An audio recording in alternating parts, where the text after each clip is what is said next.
You're 6 years in Hearst Russell. Did I say that right? Roussel. Almost got it. Hearst Roussel. Yeah. And you're in a management position.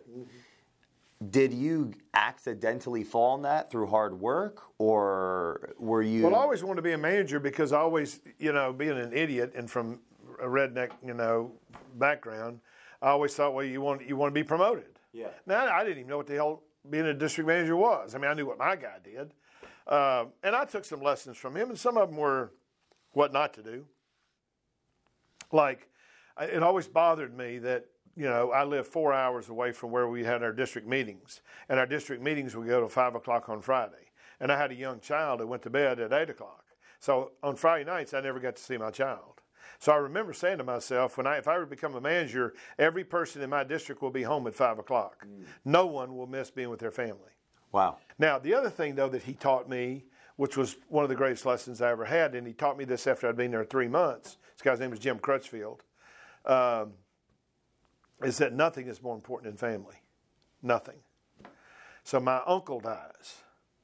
And my uncle was 17 years older than my father, and he raised my father because my father's dad moved away. And so my dad and his mother and his younger sister moved in with my uncle. His name was Bride. And Uncle Bride was very successful, owned a bunch of moving companies.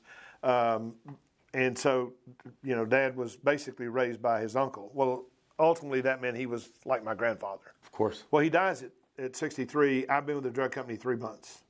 So the first thing I do when I found 25. out that I'm 27. Okay. So the first thing I do is I go to the policy procedure manual and I read, what's the bereavement policy? Well, mother, father, grandfather, grandmother, brother, sister, etc. So I don't even think to ask my boss, can I go to the funeral? Now I live in Virginia, funeral's in Memphis. He died suddenly of a heart attack on the moving van. And so just so happens my boss called me that day, and we were shooting a bull, and he said, well, how things going? I said, well, not very good. My uncle died. And he said, which uncle, how was he related to your mom or your dad? And so I explained to him that he was my de facto, grandfather. And he said, well, when you leaving? I said, I'm not going anywhere. He said, yes, you are. You're going to Memphis. He said, if that guy is that close to you, then he said, F the policy and procedure manual. Wow. He said, your place is with your father. So my expectation is you get in your car and get the hell to Memphis. And so I ain't earned anything yet. I've hardly been through school. I can hardly pronounce the names of our products. And what does this guy demonstrate to me? Family matters. Now, I'm telling you, I'm almost 70, and there's anybody in this building here that works for me will tell you nothing's more important than family. Now, where did I learn that? I learned that from Jim Crutchfield. Wow, that's powerful. With one simple act.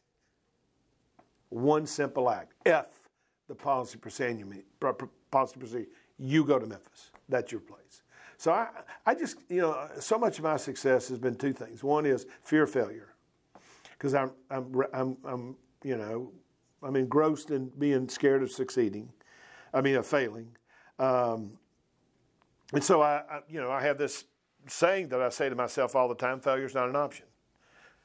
So my self-talk is failure's not an option. So I'm not going to fail. It may take me longer to succeed than it does everybody else, but I'm going to succeed. And then, the second thing is, that family matters.